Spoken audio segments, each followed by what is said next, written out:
So in front of you, there is an image of goldfish. Can you identify the goldfish belongs to which phylum? Ma'am, can you hear me? Yes. Chordates, they belong to chordates. Okay. What about you, Aarti? Yes, ma'am. Chordates, ma'am. Okay, so today we are going to learn about the classification of chordates. Okay, different classes, super classes. Okay, in the last class we had discussed about the hemichordata, chordata, the characteristic of chordata, right? Okay, can you identify the given image, which organism it is? It is melanoglossus. Melanoglossus. Okay, now Aarti will identify A. Okay, B, C, D. Yes, Aarti. Ma'am, A is proboscis. Hmm. B is collar, Hmm. and um, D is trunk, ma'am. D is Trunk. D is trunk. Okay. Hmm.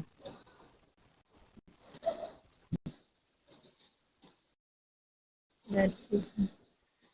That's it. Yes, ma'am. Anushika.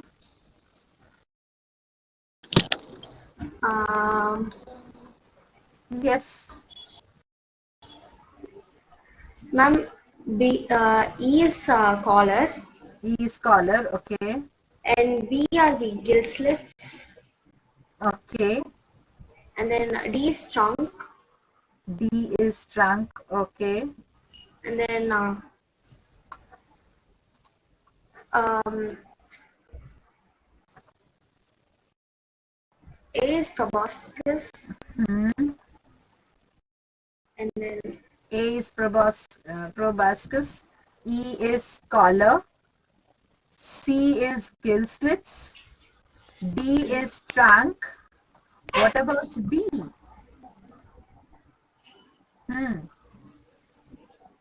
B is having different parts, and one of the part is genital region. Yes, yes. Actually, from here to here, it is the collar, but specifically this one is collar, and the second part of the collar is having more different parts. So C is the gill slits, and B is having the genital part. Okay, are you getting me? Yes, bronchial region, then genital wings. So mainly these two are called as genital wings. Okay, and internally you can see n number of segments are there, right? Right? Yes. So each segment is having different parts. Okay, in the last class we had discussed about the chordata, right? In that we had discussed about the classification of chordata, right? Can you please help me to classify the chordates? Chordata. Yes.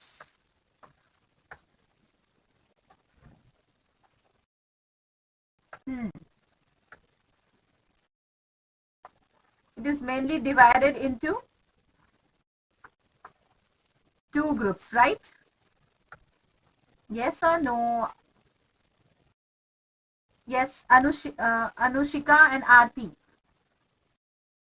First group is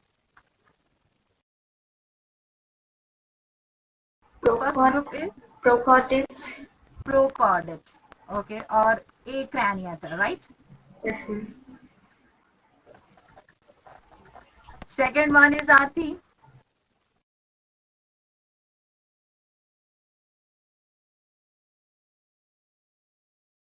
Hello, Aarti. Am I audible? Yes, ma'am. Yeah. Second group is Vertebrate, ma'am. Craniata or vertebrate. Okay. Now, Aarti, tell me the classification of a Craniata. Hmm.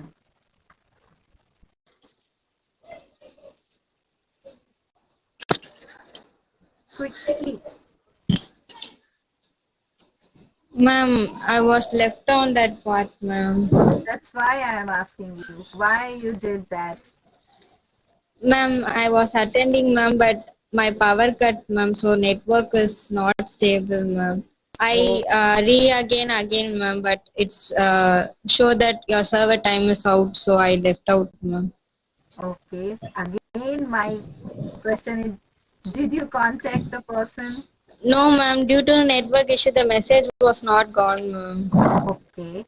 So your second thing, what you're supposed to do to check the recordings. Did you do that? Mm, Why? mm. I thought Anushka. today evening I will check, ma'am, but But again, I forgot, ma'am. Very good. Yes, Anushika, tell me. Ma'am, can you hear me? Sorry? Can you hear me? Yes. Urochordata and cephalochordata. Urochordata and cephalochordata.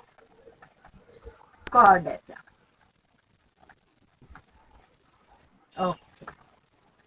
The craniata is divided into Vertebrata. okay. The craniata is again a vertebrate only, right? It's divided into two sections, two groups. What are Uh, they? Hmm. Gnatostomata and Agnatha. Very good. Agnatha and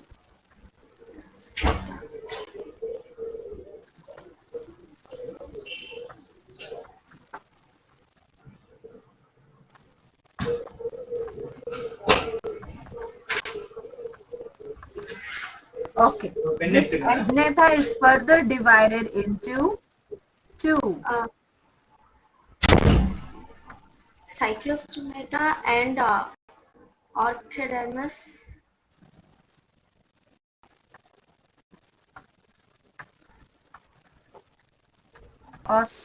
Ostracodermy and cyclostomata. Okay, and this gnathostomata is further divided into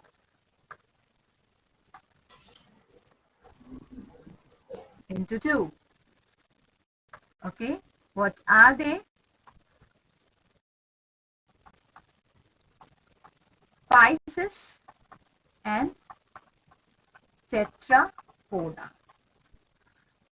Okay, so in the last class we had discussed about the agnatha, right? The agnatha means jawless animal, right? The notochord will persist and it will be there throughout the life, right? Paired fins are absent, genital ducts are absent, right? Agnatha is further classified into two classes, ostracodermy and cyclostomata. So today we will discuss about the characteristic of cyclostomata. Okay, here the classification of agnathostomata is on the basis of their locomotory appendages, okay, on the basis of their respiratory system, their digestive system. Are you getting me? So on the basis of these characteristics, the gnathostomata is further divided into two groups, Pisces and tetrapoda. The tetrapoda is further divided into different classes. Okay, the amphibia, reptilia, apes, and mammalia. Okay, tetrapoda means if they are having four appendages. Four appendages. Okay, so now let's start with the cyclostomata.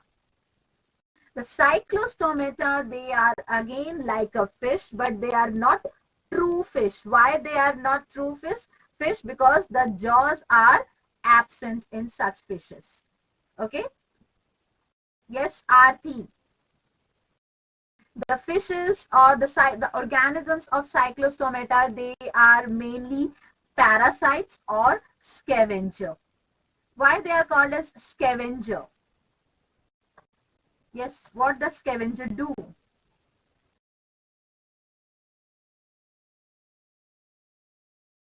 Yes. What does scavengers do? Aarti, Anushika.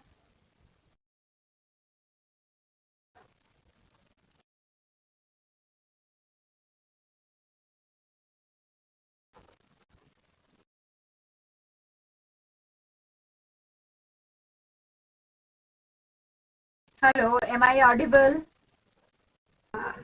Yes, ma'am. Yes, They Anushika. they feed on dead organisms. Yes, they feed on dead organisms. Parasites, they feed on other living organism. Okay, so their body, as you can see in the image, they are long, thin, tube-like structure. They are having, they have a flat tail. It is not like a tapered at one side. Okay, it's simple, just like you have seen the flatworm. The same body and the tail, the same alignment will be there. So it is flat tail, just like their body. The only difference is body is tubular, okay, the rounded tubular, whereas the tail will be flat. Okay, they are having a soft skin and they don't have scale what the fishes are having. Okay, the difference is they don't have a jaw, they don't have scale on the body like fishes. Okay, as you can see, they are having a round mouth, and inside the mouth they are having suckers, and with the help of these suckers they can suck the nutrients from the living organism or the living host. Okay, they are having a very pointed, just like a teeth, so that they can bite them, so that they can bite their food. Okay, as we know that they are not well developed, they are not vertebrate, that means they are not having vertebral column, they are having notochord. But some of the cyclostomata, who is the connecting link between uh, the anatha and the gnathostomata, they are having the vertebral column. Not all the organism of cyclostomata will have the vertebral column. Okay, some will have a notochord, and the more evolved, they will have a vertebral column, and that's why it is written as a notochord as well as vertebral column. They are having a cranium, they are having vertebral column, but they are not bony, but they are made up of cartilage. Okay, we are having a bony vertebral column because we are well evolved, well developed, whereas cyclostomata are the transition phase, right, from the lower organism to the higher and well developed evolved vertebrata, and that's why they are not having bony vertebral column, but they are having cartilaginous vertebral column. Clear? They are having two-chambered heart, just like fish, where the single circulation will be there. There will be a mixing of oxygenated and deoxygenated, and hence it is called as venous heart. They are having protonephric or mesonephric kidney. What does that mean? Protonephric and mesonephric. Keep on stirring about the protonephric, mesonephric, metanephric. Yes, what is that? Protonephric. Yes, Aarti, Anushika, tell me. Protonephric. Even I have shown the image also. Yes, tell me. Protonephric. Ma'am, Hmm. does protonephric mean not fully complete kidney? Not fully complete kidney is protonephric, and mesonephric means partially complete kidneys. Okay.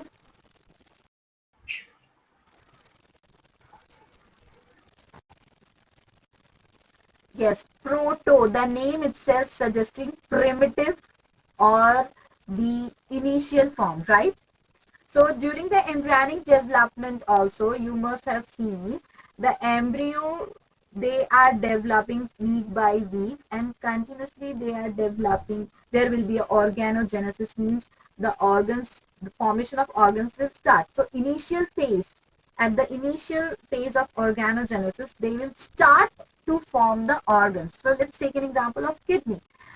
In the embryonic development, the primitive form of kidney where the nephron is not fully developed, right?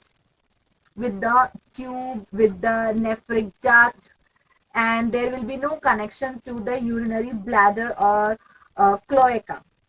So if such type of kidney is there, primitive form, which is called protonephric or pronephric, where the duct is not fully developed. Okay, the glomerulus will be there, but the whole structure is not developed. The tube is not connecting to the most excretory pore.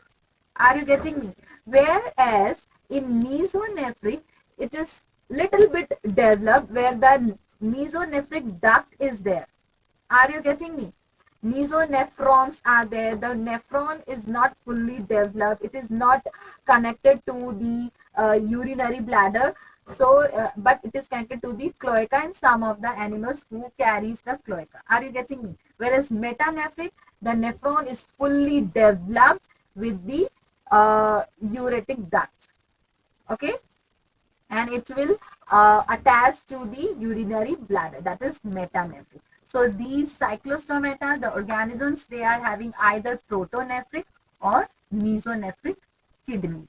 Okay, they are having kidney, but inside the kidney there is a unit of excretion, that is nephron, which is not fully developed. Clear? They are unisexual organisms. They releases their gametes to the external environment in the water where the fertilization takes place. So it is they carries external fertilization. In most of the organisms, you must have seen that after the fertilization, zygote first will develop into the larva, then it will develop into the adult, right? Metamorphosis will take place. But here, there is no larval stage. Most of them, there is no larval stage. Larval stage is there only in the petromesomes. Okay, they are marine organism, but some of the cyclostomata, they migrate to the fresh water just to lay egg. After that, they will normally, what the salmon do after the laying egg into the fresh water, they will come back to the marine water. Okay, but here the cyclostomata, they will go for the breeding into the fresh water. After that, they will die. Okay, they will not come back to the marine, they will die. Are you getting me? Which is completely little bit opposite in a salmon. After the swamping, they will come back to the marine. But here, the mother body, they will not come back to the marine, but they will die. Okay. All those organisms who is having larval stage, here the larva will metamorphosize and they will develop into the adult, and then they will return to the marine water. The offspring, not the mother. Okay, clear? So this is all about the cyclostomata. What are the different examples of cyclostomata? Cyclostomata examples: lamprey, that is petromyzone, lamprey, hagfish. Please note it down. Examples of cyclostomata.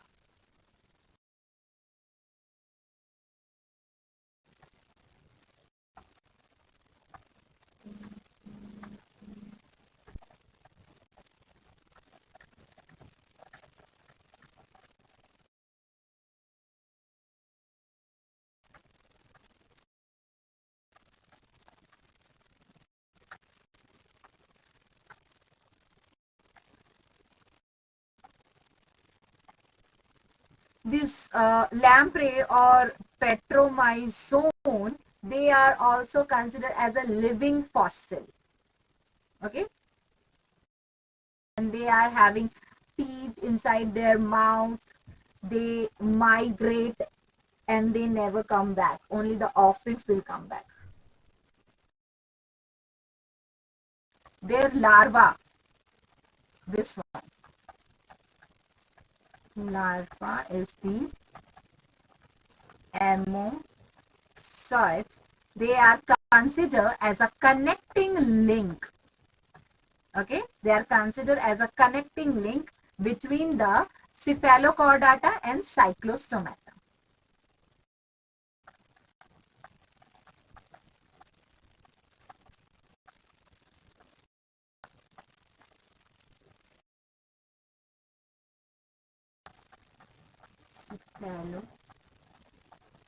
Cephalochordata and cyclostomata.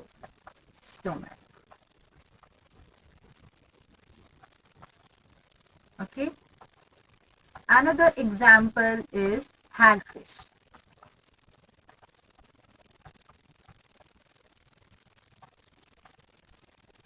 This hagfish is also called as a myxine.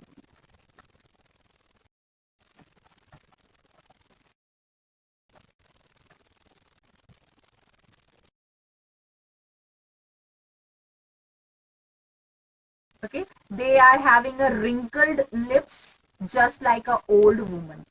Okay, the important characteristic is wrinkled lips like an old woman, and they are parasitic. Okay, so once they attach to the host body to suck the nutrients, their gills will remain attached to the host only. They will never detach from the host. The hagfish. Clear.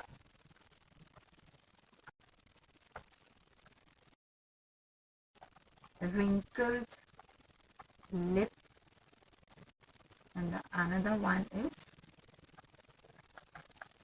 gills will remain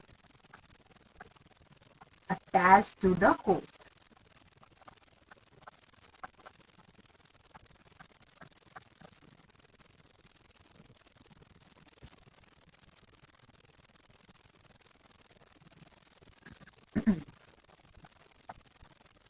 Before moving to the Pisces or the fishes, we are having another section, that is Gnathostomata, right?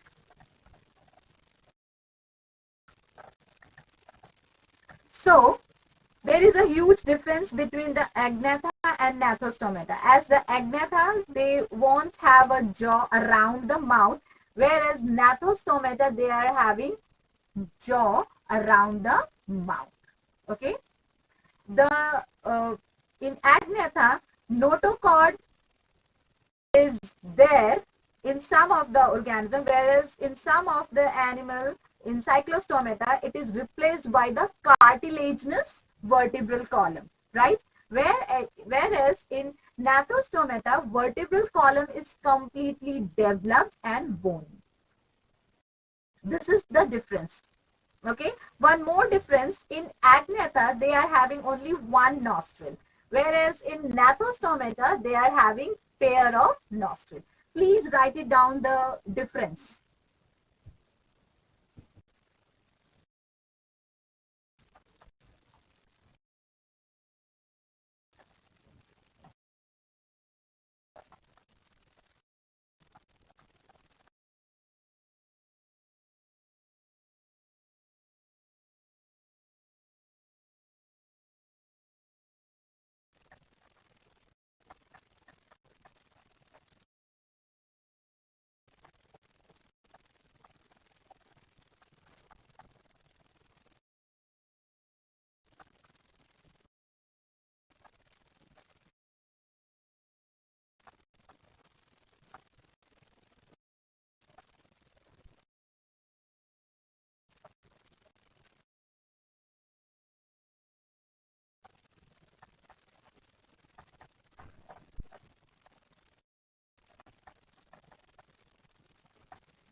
Agnatha, they are having two lateral eyes, okay? Whereas in Gnathostomata, in Agnatha, they are having two lateral eyes, plus they are having one pineal eyes, okay? Whereas in Gnathostomata, they are having only pair of lateral eyes. They don't have a pineal eye, okay? No pineal eye. What is that pineal eye? Agnatha is having pineal eye, whereas Gnathostomata, they don't have pineal eye. Pineal eye means third eye, what the Lord Shiva is having. Third eye at the center of the head, okay, or above the head. That third eye is called as pineal eye, which is there in the Cyclostomata, which is there in the Agnatha, any member of Agnatha.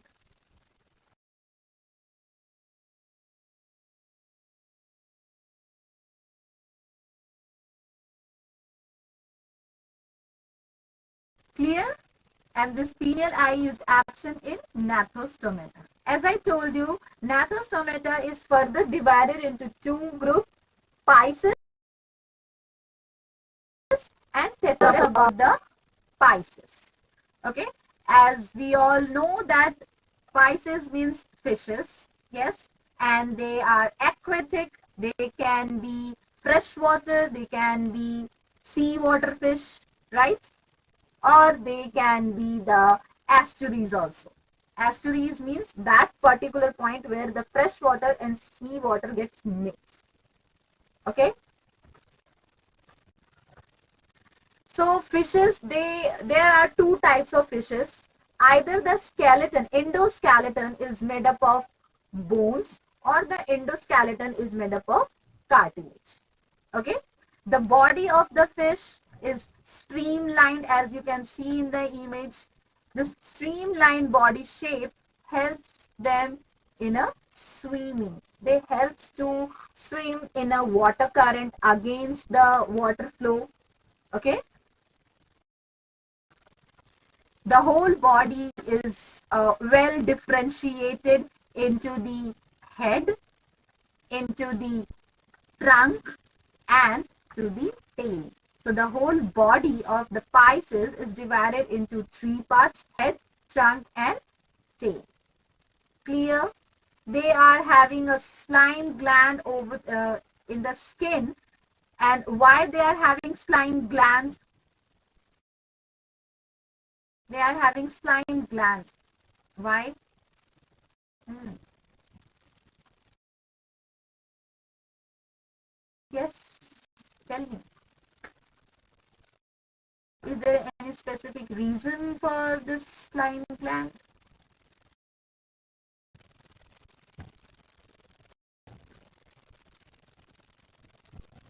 These glands are having a special type of cell that provides color to them. Okay, and these areas, the cell which gives color to them is called iridocyte.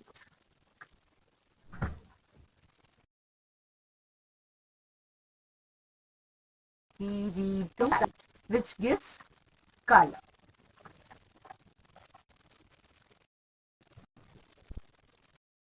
The whole dermal, the whole skin is covered by the scales. But it is not mandatory that each and every fish is having the exceptions like catfish, torpedo, and Pelagonia fishes. They don't have a scales over the skin. They are having pair of fins so that they can swim. Okay. So the fins, the fins are like pair which is present in pectoral and pelvic part, and hence the name are like pectoral fins which is present in the pectoral part, and pelvic fins which is present in pelvic region. Okay. Along with that, in their body there are some fins which is not paired, and that is mid dorsal and caudal fins. Some are the paired fins, which is pectoral or pelvic fins, but the dorsal fins and the caudal fins, they are not paired ones.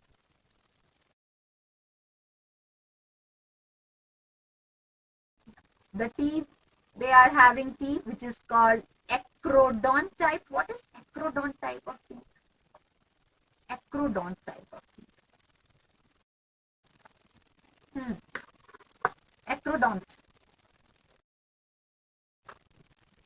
Yes. In your class 10th, you had a chapter like life process, right? Remember? Life processes, nutrition in animal. Remember? In that, you must have said about the teeth, structure of teeth. Yes. Remember or not? Just tell me.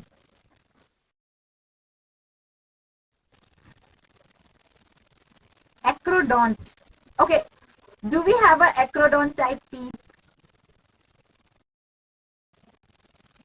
Yes, tell me.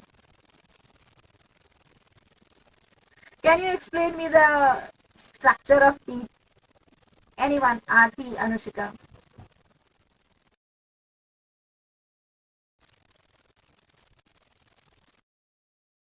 Yes.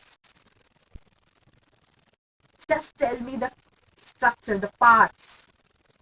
Anyone? Quickly. We don't have much time.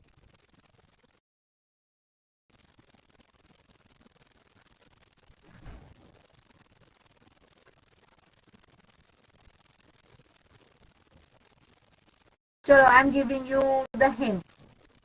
There are two types as per the anatomy, acrodont and pleurodont.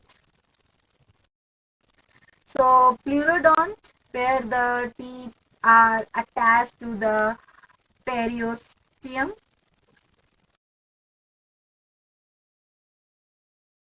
Nothing. Okay.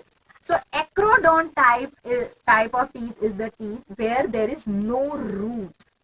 Okay. Enamel, pulp, root. Remember structure. In acrodont type of teeth, there is no root, so the teeth is directly fused to the margin of the jawbone. Okay, please write it down. Acrodont means no root. Okay, and teeth is fused with margin of jawbone. Okay. They are having internal ear. They don't have an external ear pinna like us. Okay. And they are having internal ear where there is no ossicle and even tympanum. What is tympanum? What is tympanum?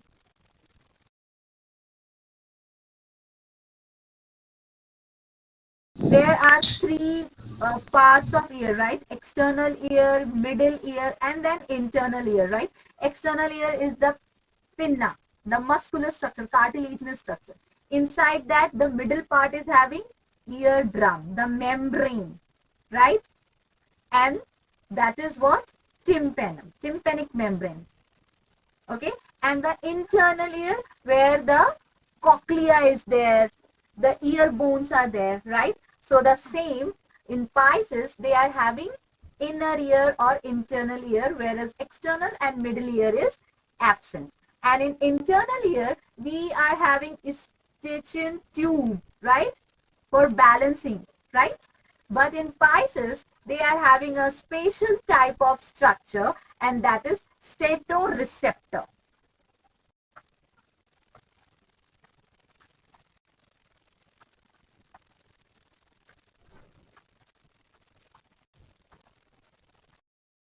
Statoreceptor. This statoreceptor is for balancing.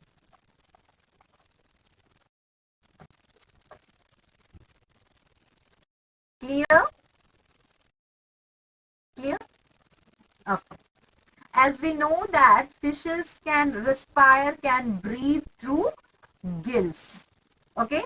So, the fishes, they are having 4 to 7 pair of gills. As you can see that they are having a gill filaments, okay, which is attached to the gill arc, and each gill arc is having blood vessels. Okay, so once the water current moves through the gill filaments, the diffused oxygen will fuse to the pores which is present there in the filament, and then it will reach to the gill arc and then to the veins, the blood vessels, sorry. Okay, through the arteries, it will reach to the different parts of the body. Through the veins, the carbon dioxide will come here, the blood vessels, the vein in the gill arc, and then to the gill filament, and then to the external environment. Okay. In some of the fishes, the gills are covered by the structure that is called operculum, whereas in some fishes, this operculum is absent. If it is absent, then it is called as gills are naked. Okay, and this gill is present nearby in the lateral side. Okay, lateral side just below the eyes. Now let's see their other characteristic. Here, as we know that they are having a two-chambered heart, right? So there will be the mixing of oxygenated and deoxygenated blood once the oxygen will reach through the gills to their circulatory system. They are having unidirectional flow, though they are having two-chambered heart, okay, and hence to they are not able to follow the double circulation, because we are having four chambers. So from one side the oxygenated blood will enters into the heart, and from other side the carbon dioxide blood will go to the lungs. Okay, and this way we complete the two circulations, systemic and pulmonary, which is not there in the Pisces, because they are having single heart, and hence the blood flow is like unidirectional, only in one direction, either in this direction, or either towards the heart or away from the heart, and that is towards the gills. Okay, in the circulatory system, the heart, where the mixing of blood is taking place, so it is, they are having sinus venosus. Okay, they are having renal and hepatic portal system. Renal system, what is that renal system? What is hepatic portal system? Yes, what is hepatic portal system?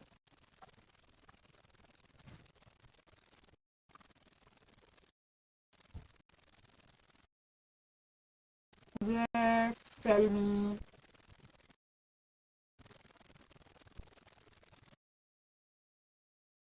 What is renal system? Please relate the term renal.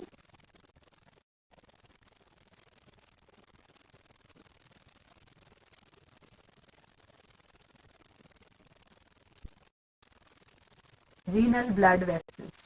The blood vessels which connects the kidney. Okay, okay, that is renal system. Hepatic portal system. What is hepatic? Hepatic human digestive system, remember? Remember or not? Chalo, let's talk about alimentary canal. Buccal cavity, pharynx, larynx, esophagus, stomach. Below the stomach there is pancreas at one side, the left side, and the other side there is a liver, gallbladder, right? So this liver, gallbladder, they are connected to 1.1 tube, that is the first part of the small intestine, where the pancreas, the duct of pancreas is also gets connected. That point is hepatopoietic duct. Okay, that duct is hepatopoietic duct. So here the hepatic portal system means the blood circulation in the liver region or to the liver. That means here the circulation is to the kidney, to the liver, and hence the name is renal system, hepatic portal system. Clear? Hmm. As I already told you, the endoskeleton is of either they are having bony endoskeleton or they will have a cartilaginous endoskeleton. So on the basis of endoskeleton, the Pisces have classified into two groups, chondrocytes and osteocytes. Okay. Okay. So here we are talking about the circulatory system. That means we cannot forget about the blood. Okay.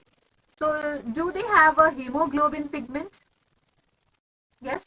No? Yes. Hey Baba, say yes or no. They look red or not? Iron has vegetarian, non-vegetarian. Vegetarian, Anushika? No. What about you, Aarti? Vegetarian? Non-vegetarian. Then definitely you must have seen the fishes. Red color blood. Yes, they are having hemoglobin. Okay?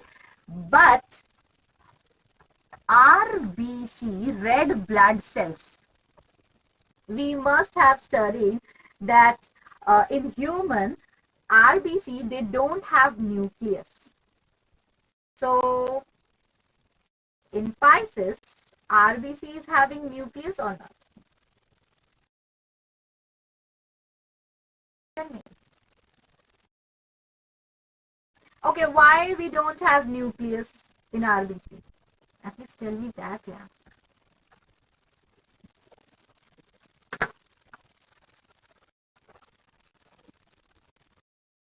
Am I speaking something other planet's language? Yeah? No. Please tell me. At least try. Chalo.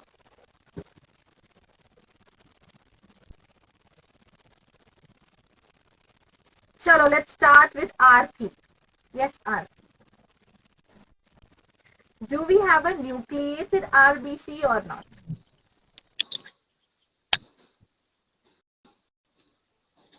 No, ma'am.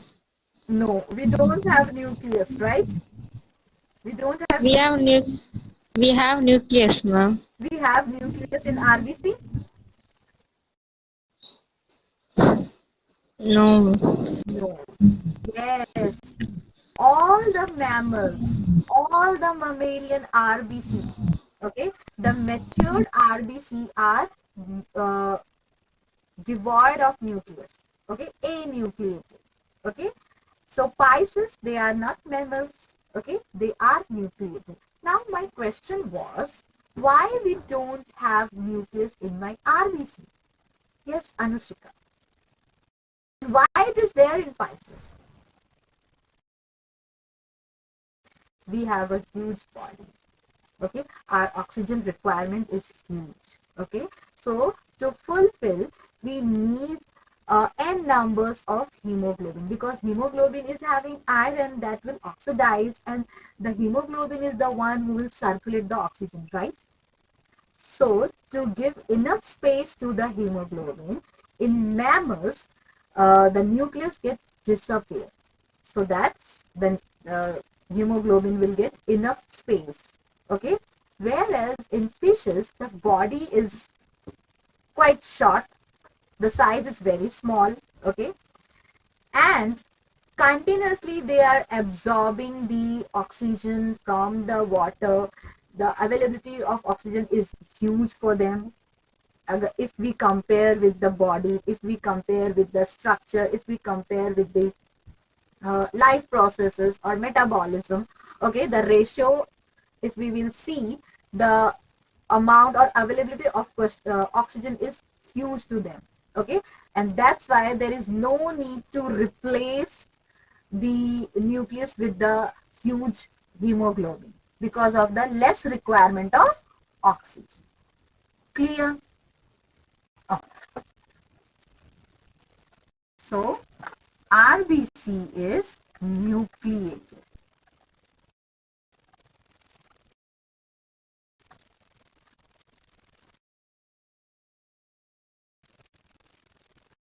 Okay. The kidney excretory system, the kidney of the Pisces are mesonephric type. They excrete without urinary bladder. They have a urinary bladder. You can see in the image also. They have a urinary bladder. This is the kidney. Okay. And here, this one is urinary bladder. If you can see, there is a kidney and then the structure is like this. So this one is urinary bladder and this one is, okay. So they excrete directly to their opening, okay. Here in the urinary bladder, the urine will not store, okay. That's why it is excretion without urinary bladder. Are you getting me? They are having urinary bladder, but this urinary bladder won't store urine, okay. The excreta, the nitrogenous wastes are different in different types of Pisces. If it is a cartilaginous fish, so the excreta, nitrogenous waste will be in the form of urea. If it is a marine bony fishes, then the excreta, nitrogenous wastes are in the form of trimethylene iodide oxide. If it is a freshwater, marine, bony freshwater fish, then the excreta or nitrogenous waste is the ammonia. All the cartilaginous fish, whether it is marine or fresh, nitrogenous waste is in the form of urea. Okay. For the bony fishes, if it is marine, then the waste will be in the form of trimethylamine oxide. If it is freshwater, then it will be ammonia.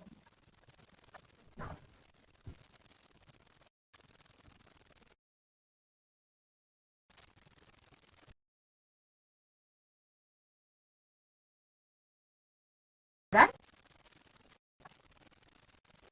Okay. Fishes are unisexual and they also lay their eggs, their gametes into the external environment where the fertilization takes place in the external environment. So the fertilization is what?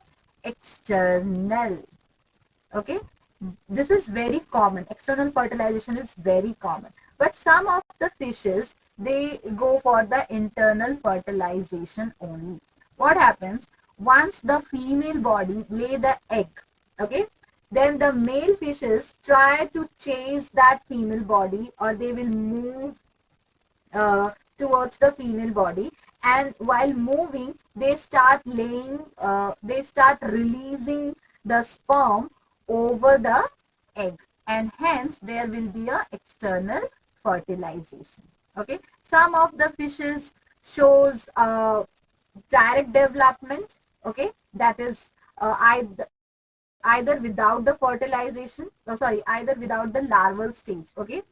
So if they are showing the larval stage, then the development will be indirect. If they are developing the organism without the larval stage, then the development will be direct. Okay, without larval stage, direct development. Through the larval stage, indirect development. Clear? Some of the fishes like salmon, they swamping from marine water to fresh water, okay, to lay eggs, okay. But not throughout. They are having a particular season for the breeding. Can you tell me in what season they used to migrate for breeding? The breeding season for the fishes. Rainy season. Okay, rainy season is the breeding season for them. If the fishes are migrating from fresh to the marine water, such type of migration is called as catadromous. Okay, if fishes are migrating from marine to the fresh water for breeding, then such type of migration is called as anadromous. Clear? The example of catadromous is anguilla. The example of anadromous is salmon, sturgeon, hilsa. Salmon and sturgeon is the marine fish, whereas hilsa is the estuaries fish. Estuaries, do you know? Just few minutes back, I told you the point, the delta where the marine sea water and fresh water gets mixed. Okay, in that type of area, hilsa get breed. In that type of area, inhabit. But during the breeding time, they move from the delta to the fresh water. Okay, and then they will come back to their local area, their habitat, that is estuaries. Clear? Now let's see the classification of Pisces. Pisces is the superclass, okay, and Tetrapoda is a superclass. Till now, in fact, in your class 9th, you must have studied that Pisces is one of the class of the vertebrata. Vertebrata is a group of phylum Chordata, right? Right? And Pisces is a class of vertebrata, but actually Pisces is a superclass, okay? And Tetrapoda is a superclass.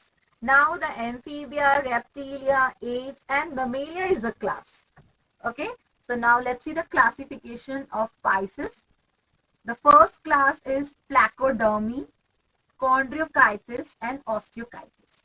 Placodermy is the primitive Pisces, which is already extinct. There is no more living member of the placodermy, and hence they are called as earliest. So this placodermy is also considered as a transition form, or the uh, connecting link between the Cyclostomata and the Pisces. Okay, and the examples are placoderm, climatius, dinichitis. Chondrochytis are those fishes whose endoskeleton is made up of cartilage. Okay, and another class is osteochitis, are those fishes whose endoskeleton is made up of bone. Okay, here the cartilaginous fish, they are mostly marine, whereas bony fishes, they are both freshwater and marine water. Here the example of the cartilaginous and bony fishes are very important. Okay, especially the bony fishes. Example of bony fishes are very important. Labio, rohu, lungfish, hippocampus. Example of cartilaginous fish, scolidion, that is dogfish, ratfish. Now let's see the cartilaginous fish. As we know, the endoskeleton is cartilage. Here the notochord is present throughout the life, because here the notochord will transform into the cartilaginous vertebral column. Here the vertebral column is not fully developed, and hence it is said that notochord is present throughout the life. These fishes are having exoskeleton as a scales. So they are having a placoid type of scales. These scales are originated from the dermis, and they will look like a denticles. Don't worry, I will explain about the different types of scales, okay?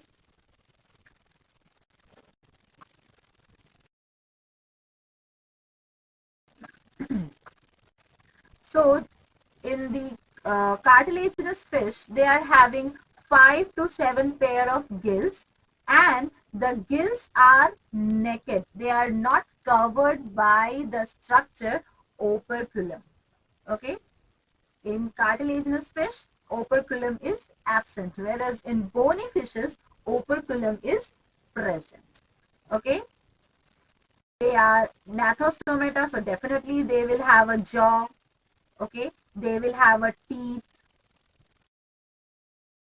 So the jaw, teeth, they all are present at the ventral side of the head. Are you getting me? Aarti, are you there?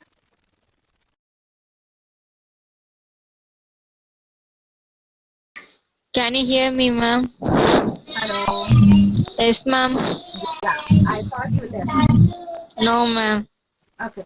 In the cartilaginous fish, they don't have air bladder, air bladder or lungs. Please make a point.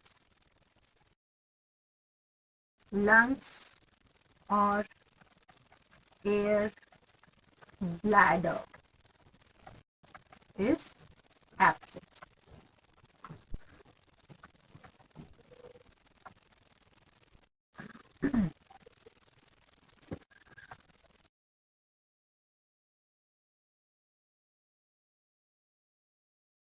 Sorry.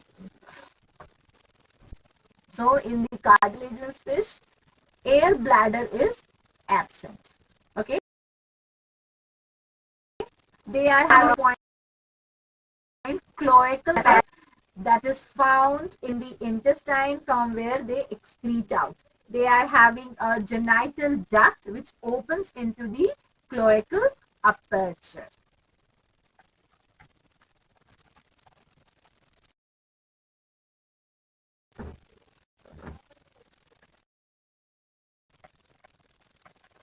Genital duct.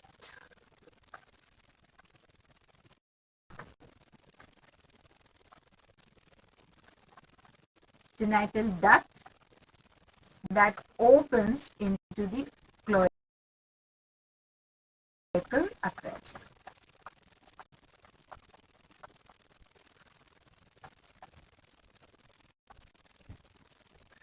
So these fishes go for internal fertilization.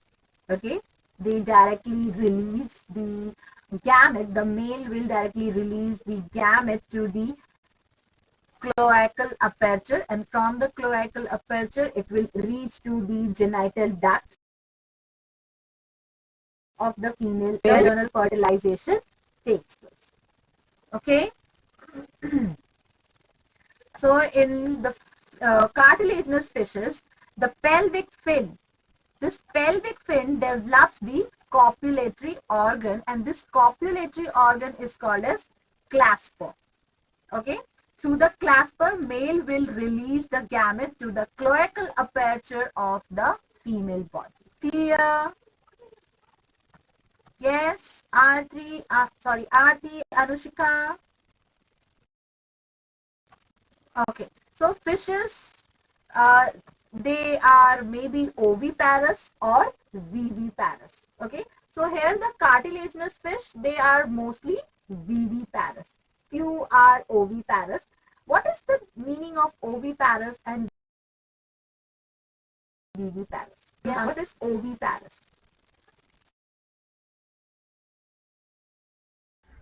Can you hear me? Yes. Oviparous animals lay their eggs, Mm, and viviparous animals, the embryo is developed inside the body. yes.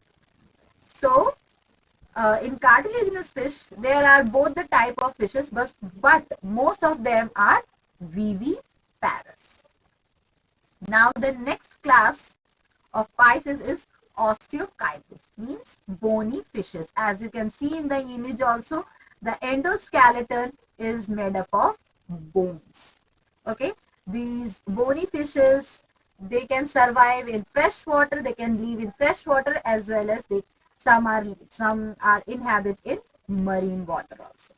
Okay, here, just like chondrochitis, the cartilaginous fish, they are also having exoskeleton, which is scale. These scales are of different types: cycloid, ctenoid, ganoid, or placoid. So, in chondrochytis, in cartilaginous fish, the type of scale was placoid. Okay. Whereas in bony fishes, the type of scale, some may have a cycloid, some may have a ctenoid, some may have a ganoid. But placoid type of scale is absent in bony fishes. Okay, remember this one.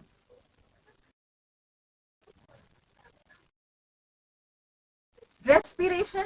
In the chondrochytis, they were having 5 to 7 pair of gills, whereas in bony fishes, they respire through the 4 pairs of gills, and the gills are covered by the operculum on each side. Okay. In the chondrochytis, the genital duct was connected to the cloacal aperture, right? But here, the genital duct is not connected to the cloacal aperture, but both are the separated one. Okay, they have a separate aperture, the opening cloacal, and they are having a separate genital duct, and hence they go for the external fertilization. Okay, here the male is not having clasper what the cartilaginous fish was having. Okay, only few of the fishes, bony fishes, can do the internal fertilization, and hence those fishes are the viviparous, but most of them are oviparous. Most of the bony fishes are oviparous. Now let's see the example of bony fishes. The example of bony fishes are, as you can see in the image also, labio, catfish, hippocampus or the seahorse. Apart from that, the katla, labio, katla, catfish, anglerfish,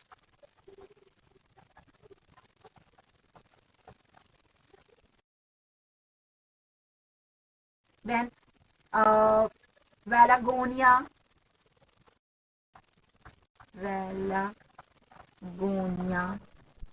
these are the bony fishes. Okay.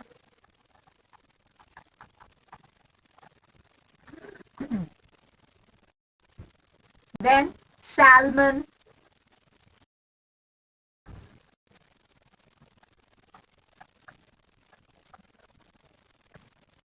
then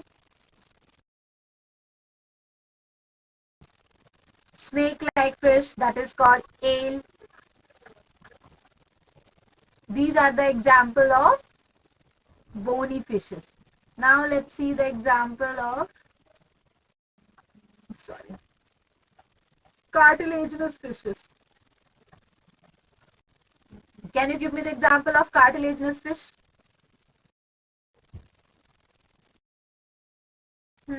Dogfish, hammerhead shark, tiger fish, stingray, as you can see in the image also, electric ray,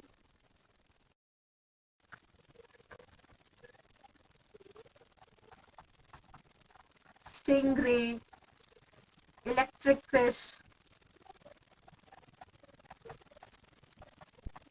sawfish,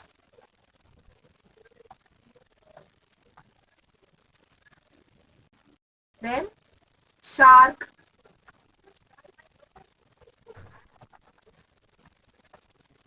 then ratfish,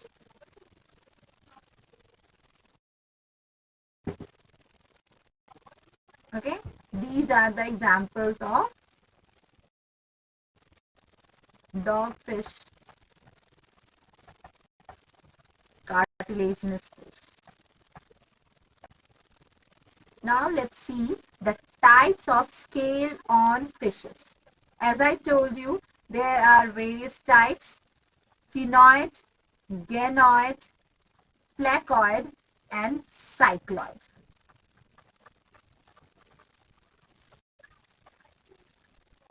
So the cycloid fish means the scale is having a concentric lines, the circular one. Okay, the outline is it will be like this. Okay, the scale will have a this type of circulation. Okay, the concentric line, how many lines will be there, you by counting the number of lines you can determine the age of the fishes. Okay, and another one is ctenoid. So here in the ctenoid, the ctenoid, as you can see the in the shape also, it is like something like a squarish, not a properly circular, right? Okay, and inside the shape, I mean the internal lines are not clear, but in the ctenoid you can see they are having the outer, the layer, the outer line is like a square, but actually internally they are also having a circular. Okay, it is similar to the cycloid, only the difference is the cycloid is having a concentric lines, but here it will look like a circular, but it is not actually. Okay, both the circles in cycloid and ctenoid is quite different. Here in the ctenoid they are having some are having more or some are having free sorry, less free edges. Are you getting me? Sure. Akka, Anushika is doing like this. Okay. The name ctenoid. The name ctenoid represents the spiny structure. As you can see in the image, there is some spiny structures over there, right? Whereas it is not there in the cycloid, in the ganoid, placoid is something else. So because of the spines over there, the scale is called ctenoid. They are also having a circle, but it is quite different as compared to this. In cycloid, it is like concentric, whereas in ctenoid, it is like this. Are you getting me? So this is the difference between the ctenoid and cycloid. Okay. Next one is ganoid. The shape of the ganoid type of scale is what?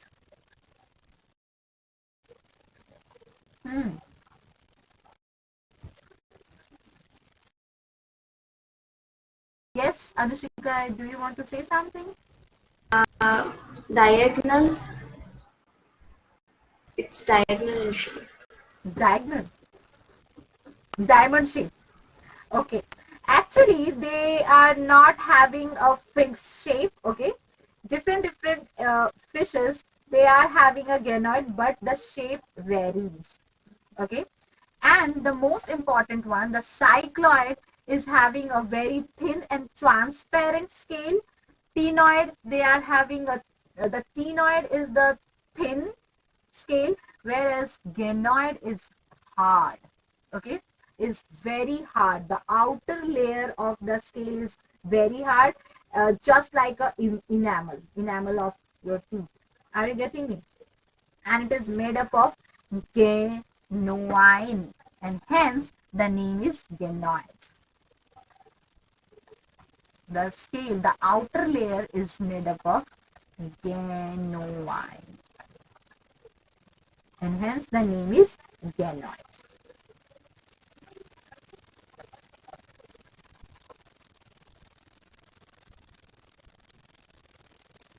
So here the innermost part is the thickest one, and as you move towards the periphery it will become gradually thin. The innermost one is the thickest and the outermost one is the thinnest part of the scale. Okay, these are the examples. Okay, Now the next type is placoid. Placoid you will find in cartilaginous fish. Okay, so the placoid is the scale which looks like a disc. Okay, the shape of the scale is a disc like. They are embedded in the dermis, in the skin, and you can see at the end they are having a pointed projection, right?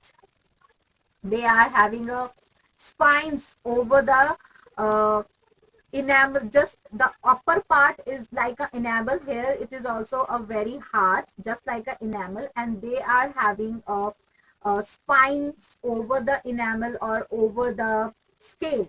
Okay, not here. Here you will find the spines, and at the edges of the placoid scale is quite pointed. Okay, it is again a very hard scale, just like the ganoid. This placoid is a transparent, okay, it is made up of the transparent material that is retrodentine.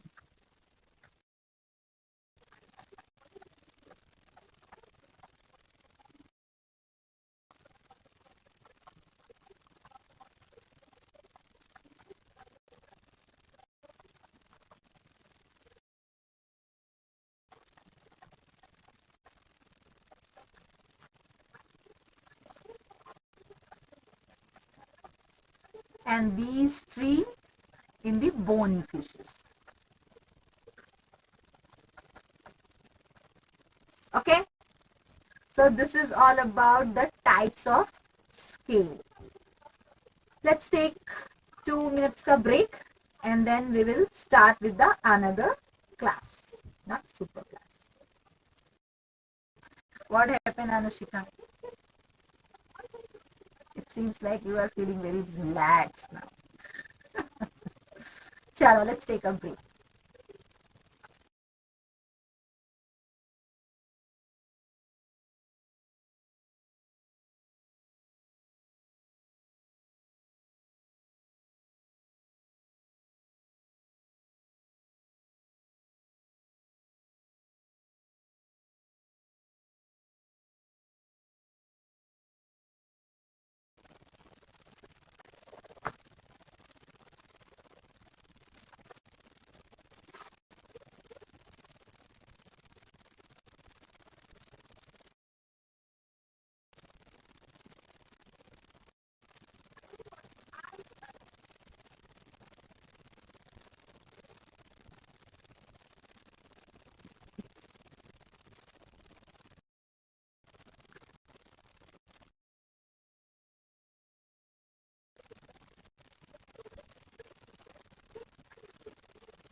Hello.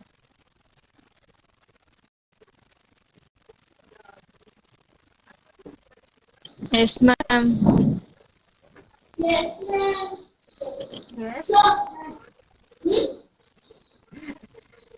Is she your sister?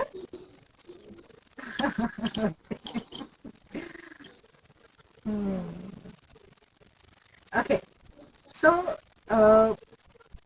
you must have heard in the evolution process that the first organism was the aquatic, then some of the aquatic animals come to the land, and slowly they evolve to the terrestrial animals, right? So there is one class of Pisces, uh,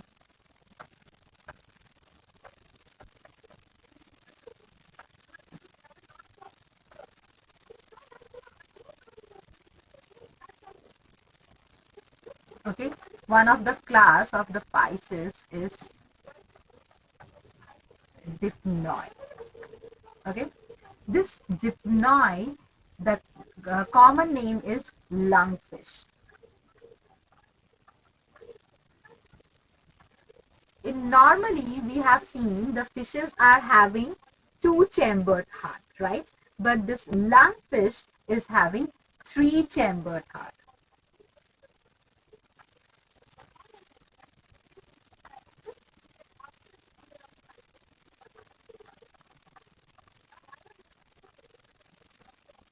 Plus, earlier we have seen that in the Pisces, they don't have air bladder for the respiration, right? But they are having air bladder, they are having lungs, and that's why the name is lungfish.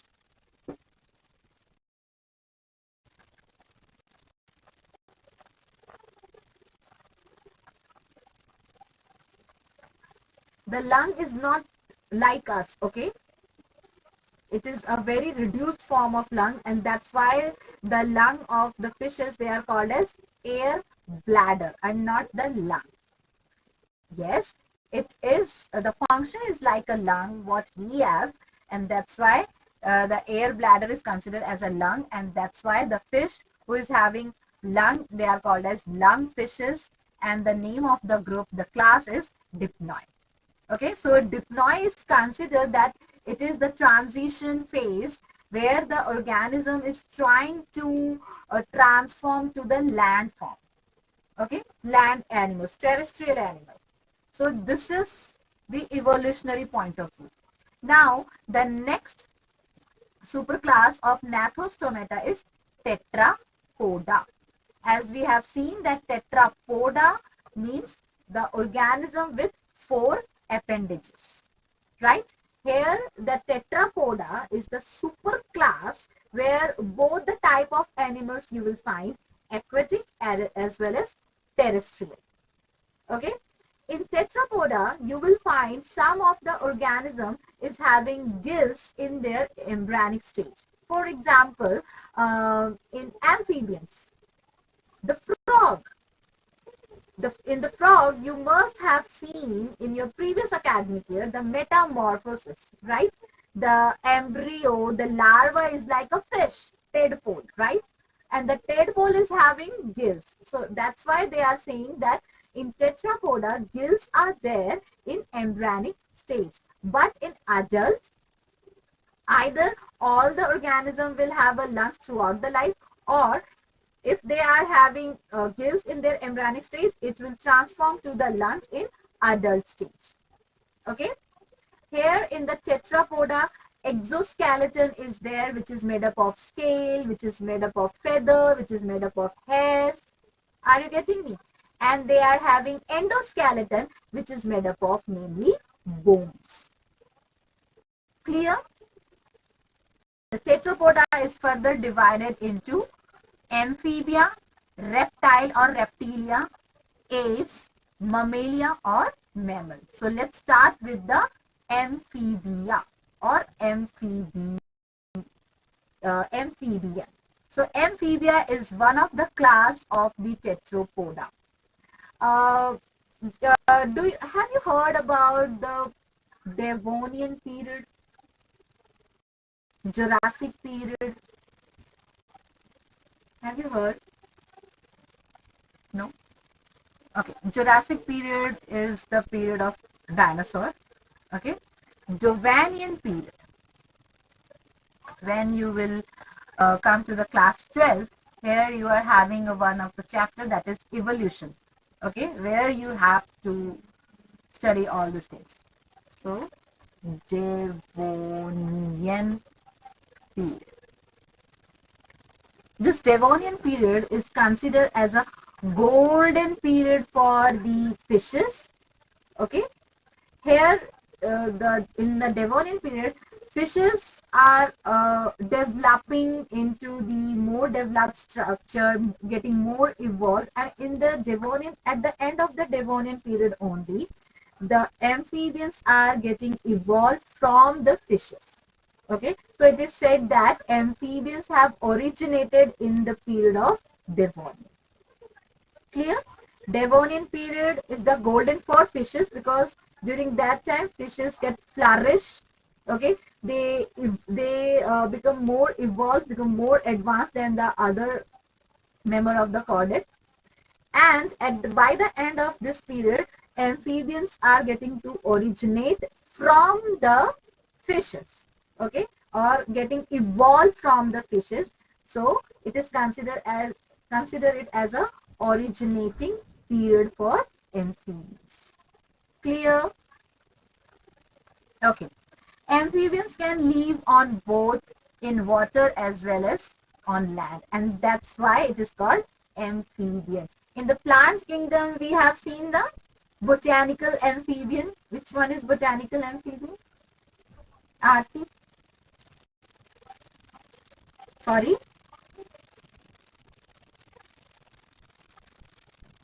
Any organism who can survive or who can spend their some part of their lifespan into the land, some part of their lifespan into the water, this type of property is called as amphibious. Okay, so in animals, the amphibians are the frog, salamander, whereas the botanical amphibians are the bryophytes. Are we forget everything? Okay, now let's see the division of the body. As you can see here, the frog, the body is divided into two parts, head and trunk. Whereas if you will see the salamander, you can see the body is divided into head, trunk and tail. So some of the amphibians, they are having three body parts, or the body division into three, or body is divided into two. Okay, so in frog, there is a two parts, head and trunk, no tail, whereas in salamander, they are having three, head, trunk and tail. The whole body is quite smooth. They don't have scales. Are you getting me?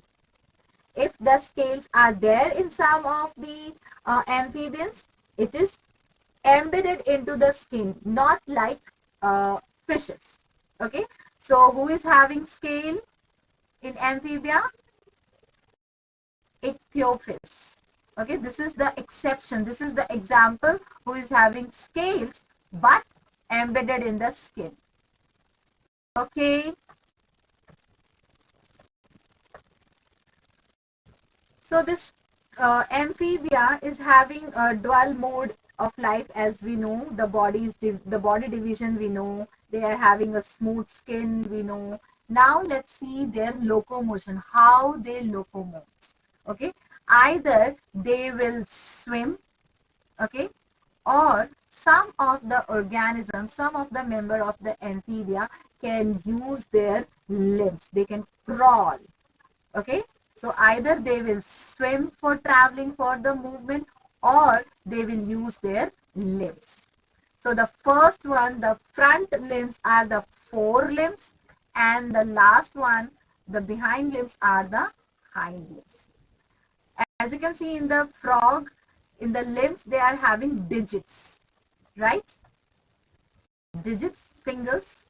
So the front limbs, they are having 4 digits, whereas the hind limbs, they are having 5 digits, or the 5 fingers.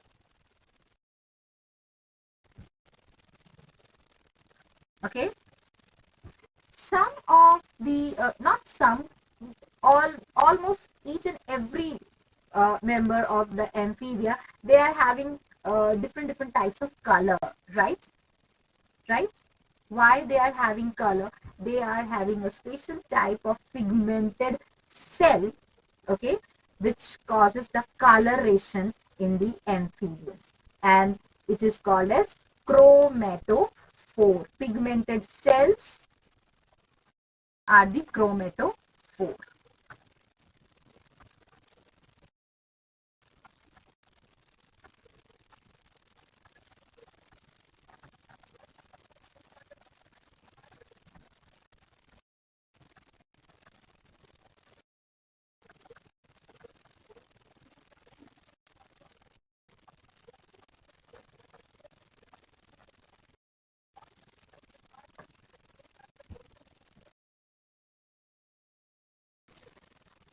Are having the ability to change their color, okay, by the expansion and contraction of their cell, pigmented cell. They can change their color, and this type of process where they can change their color with the help of expansion and contraction of pigmented cell is called as metacrosis. Metacrosis. Metacrosis means, what is metacrosis? ability to change color,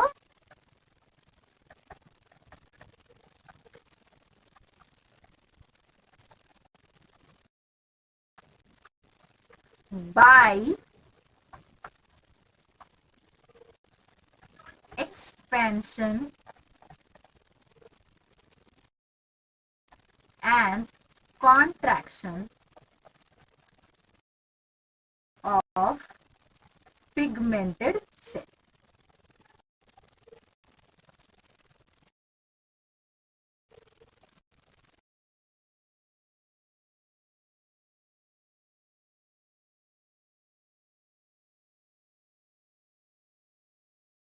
Okay, in the amphibians, the mouth size is quite bigger, as you can see here. Okay, in the frog, you must have seen the mouth size is quite bigger. So the same with all the members of the amphibian. The mouth size is bigger. They are having upper jaws. They are having lower jaws. Okay, they are pleurodont. What is pleurodont? What is pleurodont? Opposite to the acrodont. What is pleurodont?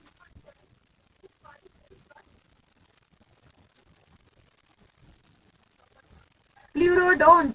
What is that?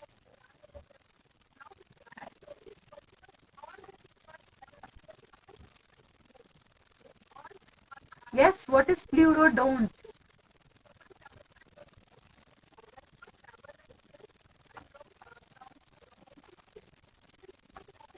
Hmm.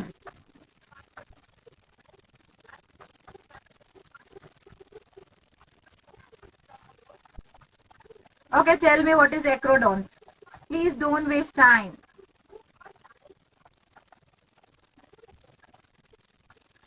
Can you hear me? Yes.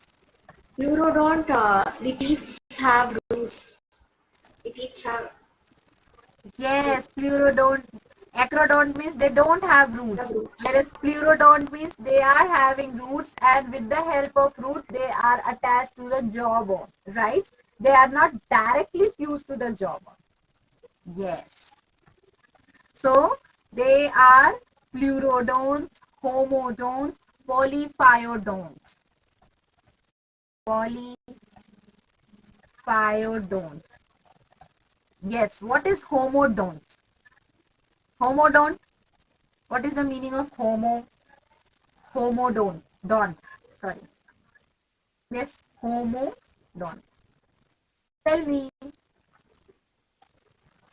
Ma'am, homo means same, ma'am. Hmm.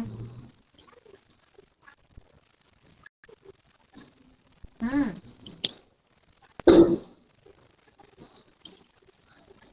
Are we homodont or heterodont?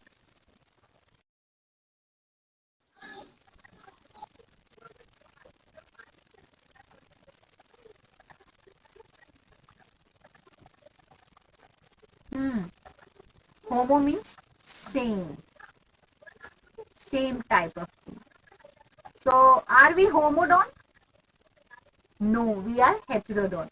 But amphibians are homodont because they are having same type of thing. Okay. Polyphyodont. Polyphyodont means poly means poly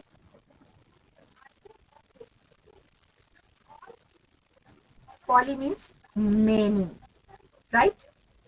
So here polyphyodont means when the teeth are continuously replaced by the new one. Okay, mammals can replace only one time, right? The milk teeth and the permanent teeth. But here in the amphibians and the tooth fishes, they are polyphyodont, means they can replace their teeth many times. Okay.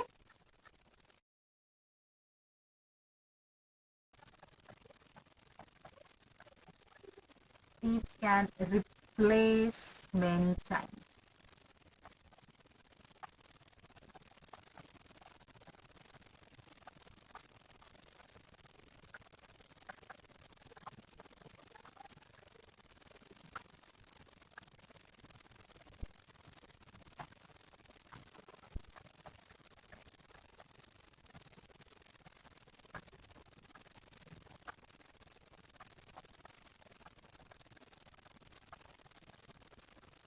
Okay, it's a polyphyodont.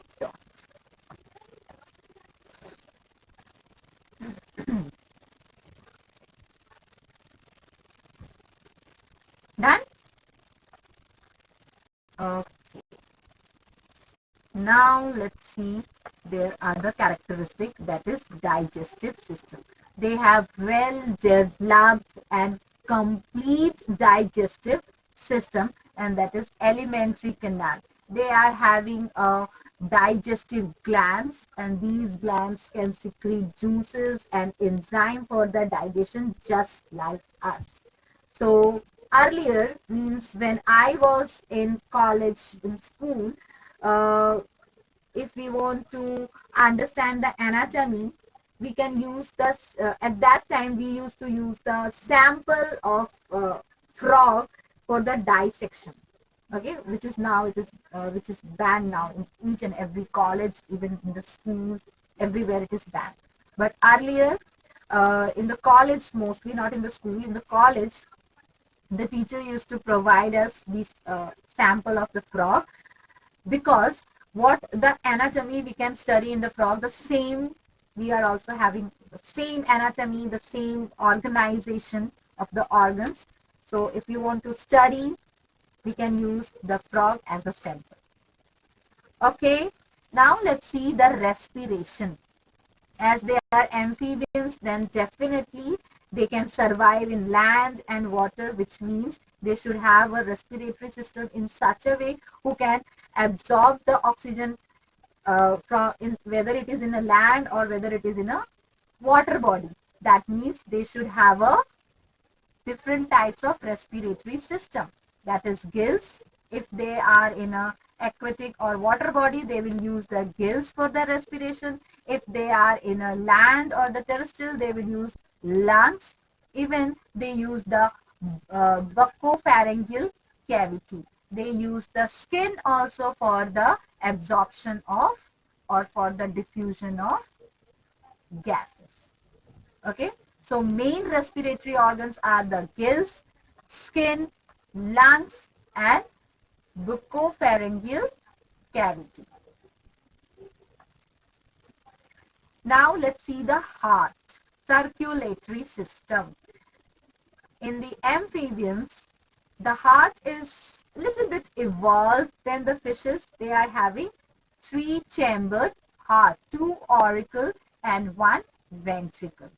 Okay, by the help of auricle, oxygenated blood will enters into the ventricle. Okay, with the help of another auricle, the deoxygenated blood will enters into the ventricle, and again in the ventricle there will be the mixing of blood. So for that, again they are not able to maintain the circulation, double circulation, and hence the organism is not a warm blooded. Because of the mixing of blood, there is no high pressure, no high temperature or higher than the outside temperature. Okay, they are having renal portal system, they are having hepatic portal system. Now it is clear what is renal portal or hepatic portal. Can you explain me that? Okay. Anushika will explain me renal portal and Aarti will explain me hepatic portal. Can you hear me? Yes. The liver and pancreas connects to the small intestine through a canal which is called as a renal canal. Renal canal. No, ma'am, no, I'm sorry. I'll tell you. Circulation means the blood vessels which connects or which circulates the blood to the kidney is the renal circulation or renal blood vessels, right? Yes, Aarti.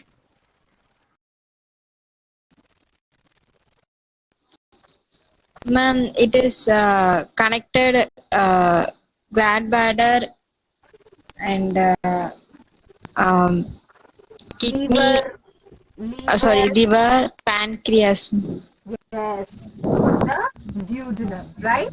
The Yes, ma'am. whole system together is the hepatic portal. The blood vessel is connecting to these organs, circulating the blood to these organs. It will be hepatic portal circulatory system or hepatic portal system.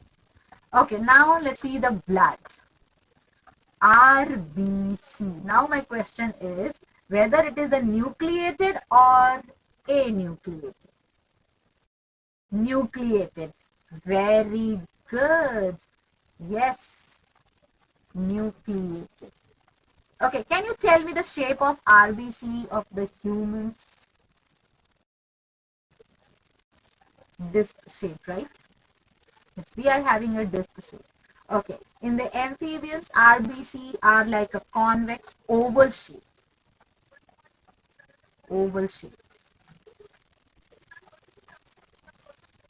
Okay.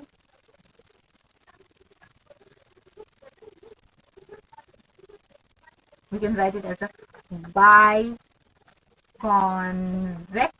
oval shape.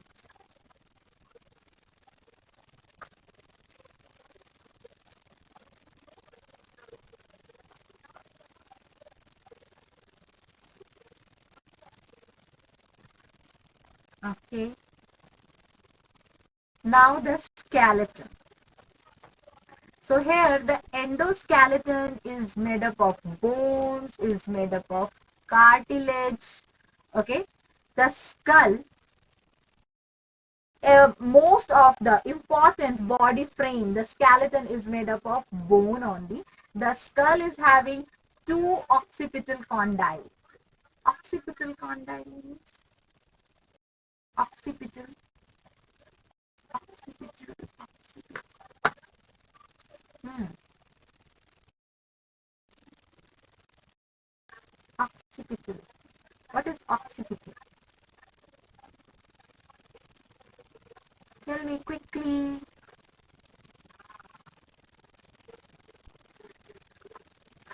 Yes, tell me what is occipital. You guys have told me now that this chapter is done in your school. Yes?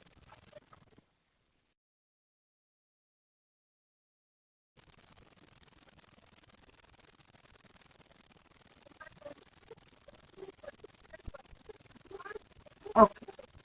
Occipital lobe or occipital condyle means, as you can see here, this is the skull. Okay. The skull is having connected to the vertebral column. This is the vertebral column, right? Vertebral column starts from your neck, back of the neck, right? So the skull will surround the vertebral column, or at the base of the skull there is two rounded lobe or lobe-like structure. Okay, at the base of this skull there is having a two rounded lobe, okay, that surrounds the, suppose this is a vertebral column, so there are two rounded lobe that surrounds the vertebral column. Okay, this is the surrounding one is the occipital. The lobe is the occipital. As there is two, so it will be called as two dicondyle occipital. Okay, that means the amphibians, the skull is dicondylic.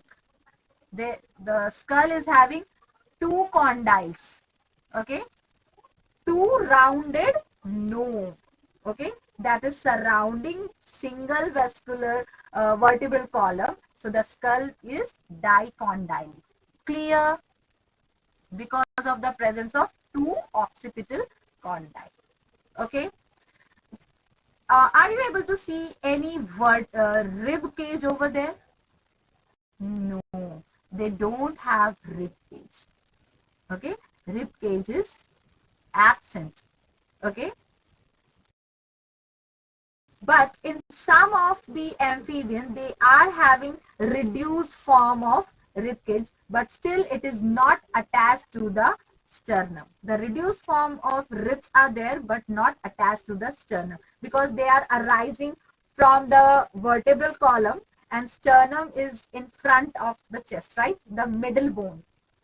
Do you know the name of the different bones? No. Yes? No. No. Okay. So chest bone is like the front mid bone, okay, and 12 bones are arising from the vertebral column like this, and it will join to the sternum. Okay, suppose this is the rib cage. The bone is arising from the vertebral column, and they are attaching to the sternum. Okay, but in amphibians, either the rib cage is absent, or if it is there, it will be very small in size, so that they will not attach to this sternum. It will be like this. Okay, very reduced form, so they are not able to reaching this sternum. Sternum is a middle chest bone. If you will touch your chest, you will find one very hard, very broad, flat bone over there at the middle of the chest. That is sternum. See, Anushika is doing. Yes, that is sternum.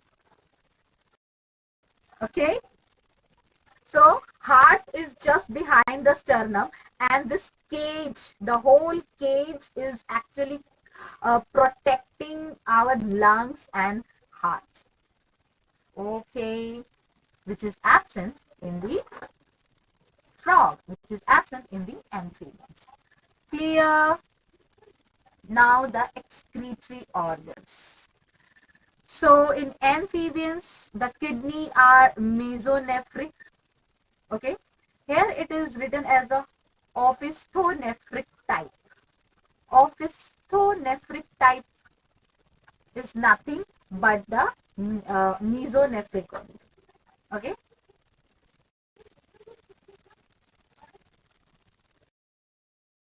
So here they excrete the waste in the form of either urea or the ammonia.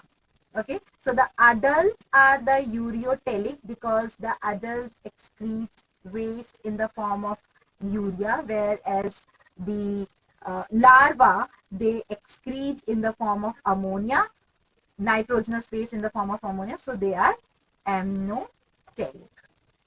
Okay, adults are ureotelic and larva is the amnotelic.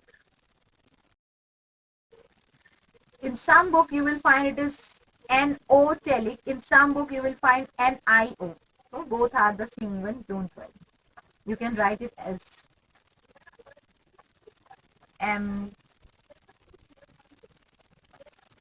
and monotelic also. Okay, as they are not able to complete the double circulation, they are cold-blooded or poikilothermal animal. Okay, in adverse condition, they hibernate. What is the meaning of hibernation? In the hibernation, what they do? They hide, they go somewhere. What is the hibernation? Hmm. They sleep. What is that?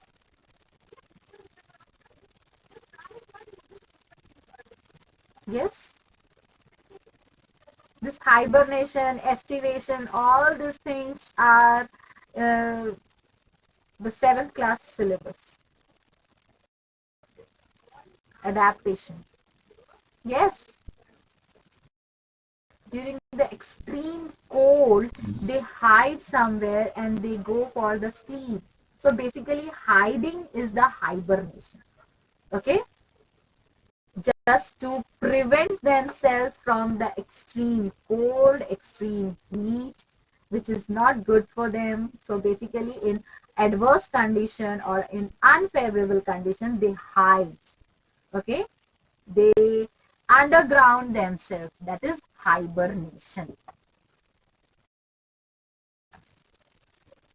Next is reproduction.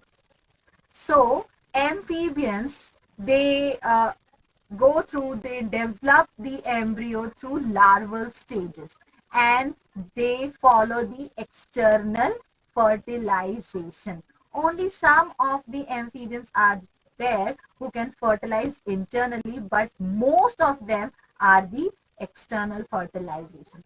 As they develop the embryo through larval stage, so development is indirect. Okay. In frog, the larval stage is tadpole. In salamander, the larval stage is exolotl.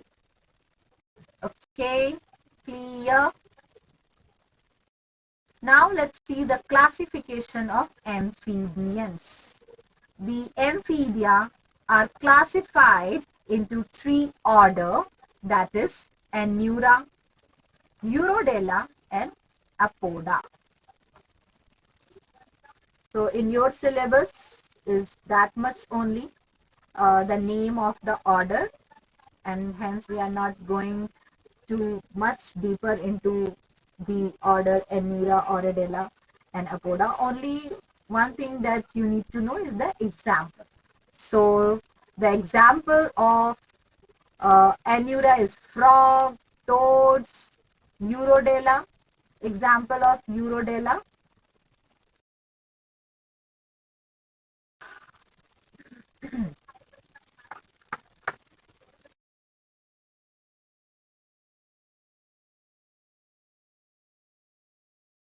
Sorry. Write it down the examples of these orders. Example of Urodela is the salamander.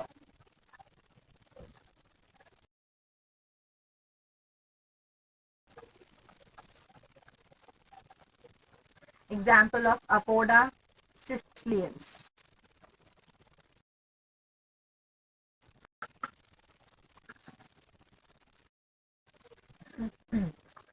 Okay, please check whether you are able to see your class assessment or not. Just let me know. No need to attempt. Just let me know whether you are able to see or not. Yes? Okay. Now, let's see the questions. A marine cartilaginous fish that can produce electric current is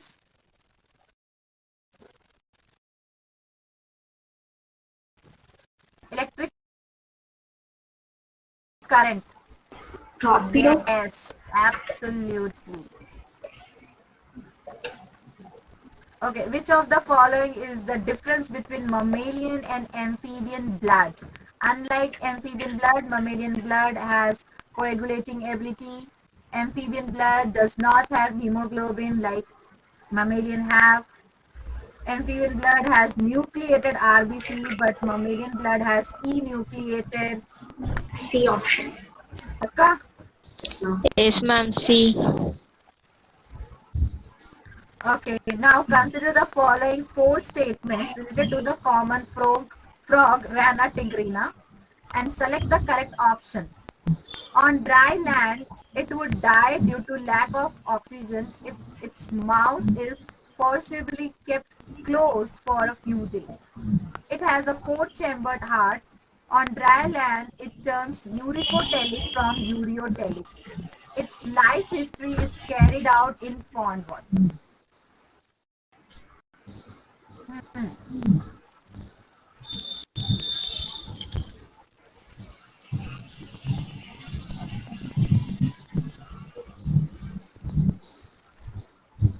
First statement is true or false? False. Pakka?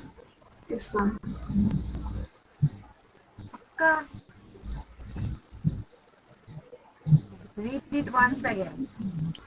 On dry land, it would die due to lack of oxygen if you will close the mouth forcibly for few days.